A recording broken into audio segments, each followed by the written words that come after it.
So, welcome to Emerald Creek. We're in the Emerald Creek booth at Creativation, and we're going to be working with a new line of embossing powders, a combination of baked texture and baked velvet. And we're going to do lots of different techniques with it. What I'd like to do is start by showing you one of the new products we have, which are called baked velvets. So baked velvets are a little bit different than our last grouping of baked textures. You can kind of see all of them here. So just really quickly, for information wise, these three are baked velvets. They are matte, and these are opaques. They're in the neutrals kit. They all come together. There's a black, which we call Eclipse, the taupe we call Desert, and the white we call White Cloud. These two are a little bit different. If you guys have ever used my vintage BEESWAX, which came out last year, that allows you to do a faux caustic effect. So what we decided to do is create that effect, but in colors. So we have a Mediterranean kit and a Sahara kit, and that's what we're going to do first today on the demo. And then these are the tried and true to baked textures. So there's three of them. This is Blizzard, this is Rustic Indigo, and this is Taos Sunset. And they're much more textural, and they're very strongly opaque. These are translucent, these are opaque. So we're going to just take an element here, and we're going to do a little bit of creating with it. So we're going to go ahead and we're going to stamp something. Are these your papers, firstly? Okay, so this is just a piece of watercolor paper that I just happen to have with me that I've worked over already with paper artsy paints, and a little bit of stamping. But the powders that we're going to use now work better when you have some detail and when you have some variability. If you just have sort of a very simple background, you're not going to get your bang for your buck. You want the colors underneath to be a little bit different because they're all going to show through. So I'm going to disappear, talk amongst yourselves, and I'm going to get some stamps.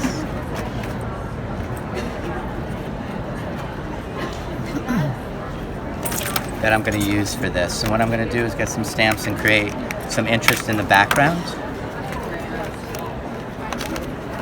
So I'm going to get 3 stamps here. And I'm using, I don't know if you guys are familiar with this ink, it just came out. It Stays On pigment, so it's the new Stays On. If you've ever used Stays On, you know it's permanent ink, but it's dye-based. It's a little translucent. This is pigment, so it's a little bit different, has a different pad, it's much more opaque, very rich, dark, pigmented colors. It's become a new obsession over the last 20 minutes. So what I'm going to do now is just stamp a little bit. I'm going to stamp lightly. This is just about taking that background and adding some interest to it so that it's not just a paint background, but there's actually some things that the eye can go to. And so I'm going to do that with a bunch of different stamps and a bunch of different colors. But again, aiming just for background. So it's kind of, you know, when you say sort of faux texture, you're just getting a little bit of that texture. And for me, it's not important whether anyone knows what stamp it is. I don't want them to actually identify it. You got some interesting texture there. Then a lot of times when I stamp, I like to use elements of the stamp. So with this one, to start with, I'm only going to use the end there. And I'm going to use that as a border. And I'm going to create these little sort of doodad figures there. So I have a little bit of a border, and then bring them there as well. Many people, including myself, will take an ink pad and kind of run around the edge. I love doing that because I feel like it frames it out. It makes it feel a little bit more complete, and it highlights what's inside. Alright, so you can kind of see I purposely sort of did a frame. Now I need something in the middle, and it's got to be something focal. So what I'm going to do is just choose a small stamp, and I'm going to make that the focal point. So these stamps I'm using, these are minis. They're from my new release at Paper Artsy. It's the first time I've done minis, so I'm kind of excited about it. A little tip, I'm going to do this upside down. If you don't have an acrylic block and you want a good print, just take one of your ink pads and just use the pressure that way. And in fact, as long as your ink pad doesn't have a paper label, then those ink pads, these serve as acrylic blocks. So I'm going to do that. Hello from Germany. Hey, Germany. If I spoke German, I'd say, hello, how are you? Anyone know? No. Guten Tag. Guten Tag. Thank you. Okay, I'm going to add another hand there. Hello from India. I'm going to start saying every place. Every I'm like, language. yeah, okay. Hey, India. I'm going to add that. And then I'm going to add one more little detail, and then we get to go to the embossing. Add something there, just for balance.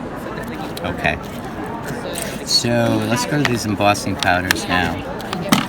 Spain. Okay, now everybody's telling me where Hola, they're from. ¿cómo está? Yeah, Spain, Hawaii. It's like, okay. Hawaii. Hawaii. Yeah. Hello. Okay. So, if you've embossed before, you know you need some sort of adhesive. And I'm using the Versamark. It's a dirty pad. Everyone knows they look very white and crisp when you first see them, but they never stay that way. And then I'm going to break into the baked velvets. So this is one of the sets. This is the Sahara, and it's the warm reds and oranges and yellows. And then this, in the little tins, is the Mediterranean, and it's sort of the blues and greens. And so I'm going to make the decision which one I want to use, and probably I might even use both. The way you start is just take your embossing pad and just cover and coat the entire surface of the piece you're using with it. And then, because I have all that embossing ink there, I'm going to get rid of that so that my excess doesn't stick to it. And now I have to make a choice. So I can either choose to stay in the same color family, or I could go in a different color family. So I'm going to ask all you guys to choose. Different? Okay. So how about if we do some orange? Okay. So I have lots of options here. These are translucent. So whatever you see there, you're still going to see. I could layer the entire thing with orange. I could drizzle it with bunches of different colors. So let's do a little bit of a mix. So I'm going to go ahead and I'm going to just shake it out. And I'm going to kind of try to be a little bit organic with it, which isn't so easy. And I'm going to shake off the excess. And then put this back. And then just so we see two colors at once, let's use the other side with maize.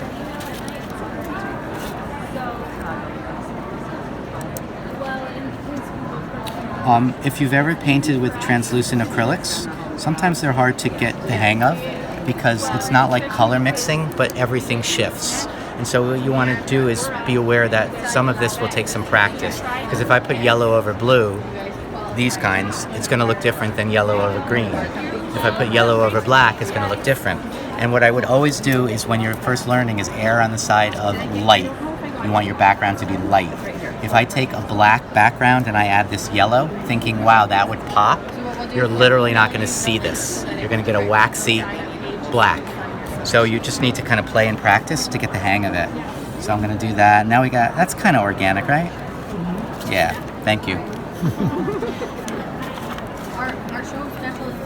All right, then I'm going to get my heat tool and I'm going to heat this up. Let's just put it on that. And let's see how, we're going to see how it looks. So you can already see that that blue underneath, it actually looks green now because this was the original. So we can do a side by side because we had the color mixing. These are fully translucent, so you know it's heated when you get to see everything underneath very clearly. I'm using a Wagner heat gun. One of my favorite guns, tools. They absolutely heat faster than any other tool I've ever used. Because you know how long sometimes you have to wait. Wow. Now again, because I'm going over blue, the colorations are not going to be true to what's in the jar because it's all color mixing. Even though the underneath is paint and not actual texture, Yep. baked texture or Yep. embossing. So So it's mixing with the paint. Absolutely. You can do these baked textures or baked velvets over any surface. They work on fabric, they work on metal, they work on paper, they work on canvas. I had a really weird experience that was exciting yesterday. A woman came by and asked if she could do it on metal because she's a jewelry artist, and I said you could. And she literally took off a necklace that she made, which was stainless steel, and she asked me to do it. And I did it, and I was a little frightened because it was her jewelry. She kept saying, no, it's okay, I'll make another one, I'll make another one. It ended up being really quite beautiful. All right, so you get the sense of the coloration. So now, let's just go back and see that this is what it started as. And these are the colors that I added. Somewhere there's yellow, and that's what I got. So it's tricky, but the beauty of it is that you buy one bottle and you can go in so many different directions depending upon your choices underneath. When you go on white, this is just white cardstock, you see what colors you get. They're true. As you add other colors underneath, they shift completely. Now, I don't like to stop there. I like to go and do more layers with it, and I can do several different things. I could now maybe bring in some of the blues, and I can do that in several different ways. I could go ahead and reheat this, and once it's reheated, any other embossing powder that I pour on will stick. Or I can go ahead with the Versamark and just layer it. But I'm going to do something a little different. I'm going to go into the baked texture family, which are these sort of more traditional. I'll show you that one. That's Taos Sunset. This is Rustic Indigo. And somewhere hiding, somewhere in my bag down there is Blizzard, which I can take out later. So what I'm going to do is I'm going to actually add some of these in there to get some contrast. So I'm going to bring in some of the blues and whites, and I'm going to add some of that so I have some contrast and some similar tones. And the way I do that is carefully move it away from the heat tool, and I'm just going to reheat the surface. All the Emerald Creek powders we call them artisan powders. It's because they're blends of multiple things. So if you look closely at that, I don't know if you can see it at home, but it's got 5 or 6 different powders in it. Many of them have little pebbles and stones and pieces of flocking. So it's a really unique powder. So what I'm going to do is reheat the surface, and then I'm going to pinch some of this. I'm going to make sure the area that I want to get this on is hot, and then I'm going to move the heat gun so I don't blow it away, and I'm going to just drizzle it with my finger like that, and it's going to be absorbed in there, and then I'm going to reheat it, and I'm going to get some different color. Now these are opaque, so it's over a little bit of that hand. It's going to black out some of that hand. Look how gorgeous that looks. It kind of integrates the two sides. It's got some metallics in there as well. But I also want to do some of the indigo because I feel like this is also pretty consistent color. I think it'd be more interesting to have some contrast. So I'm going to reheat. I'm going to grab some blue and some white. I'm going to drizzle some of that. And we'll see if this was an epic fail or it actually works. And if I'm afraid, for example, let's say I put that out and I'm afraid that it cooled too much, and if I put the heat tool and it blew away, then all I would do is just heat from below. And then once it begins to melt again, I can comfortably go on top and reheat without it blowing away. Yeah. Have you tried these on alcohol inks, like on like because it would be translucent on top of them? You mean alcohol inks underneath? I'm not a person who uses alcohol inks too much, so I can't say, but I know from Kim Evans, who's the owner of the company, that it works. Okay. One of the nice things about this is that anything you do under the powder, you can do over the powder. So I can stamp on this, I could take a pen and write on this, I could do anything. But I am going to do one other thing. I am in love with borders. And so I'm looking for a powder from my old release that was called Rocky Road. Looking desperately, hoping somebody's going to hear it. And Rocky Road, please. Yes. And a hi to Kathy. oh, hey Kathy, what's up? Thanks for joining us. So what I'm going to do, this is Rocky Road. It was from last year's release. It's got stones and crystals, and it's got a little bling in it. but it's kind of macho too. So I'm just gonna run this around the edge like that, and maybe I'll run it a little further in the corners, and then I'm gonna go ahead and I'm gonna shake it up, and I'm gonna pour this around. Quick question to those who are watching. I just want to make sure that we're in sync with time and stuff. Are you hearing it okay? Can you see it okay? Is it fuzzy? The other thing I will mention. So they're asking what those are called. Sorry. This is Rocky Road baked texture, and they're embossing powders. Embossing powders from Emerald Creek. Emerald Creek. One of the things, because our powders are so unique and have so many different elements in it, that let's say, so I'm going to move that aside for 1 second. Let's just say that I open this jar here. Let's get rid of that. I'm going to make a nice mess. Let's say I open this one. This is PATINA OXIDE. And this is this beautiful patina with the copper. So let's say I want more patina, or I want more copper. Most people just will shake the bottle and pour out.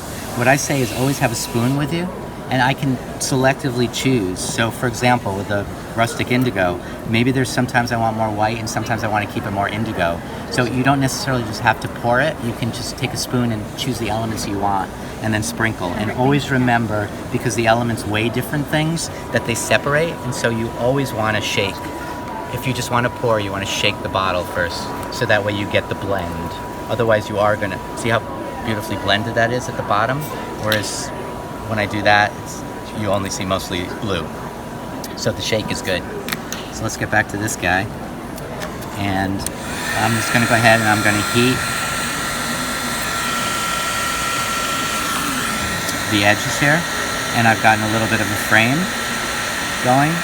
And it's just got this beautiful silver, and the dark from the edge really, I think, highlights the sort of lighter colors on the inside.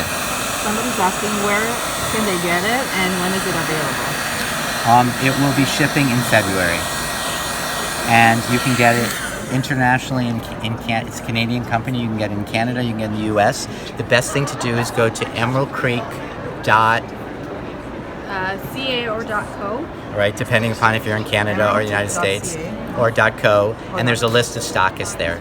You can get it from SethApter.com. I have my own online shop, but plenty of stores, and we're very supportive of the independent shops. So, you know, probably go to an independent if you can get it, and if not, then you can come to me. Joggles is carrying it now too. Joggles is carrying it, yes, but there's a long list on the website.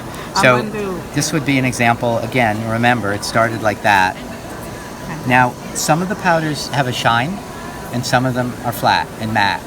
If you like the opposite, it's a simple fix. If I wanted to make this completely matte, I would just take matte medium, and I would put a layer of matte medium over it.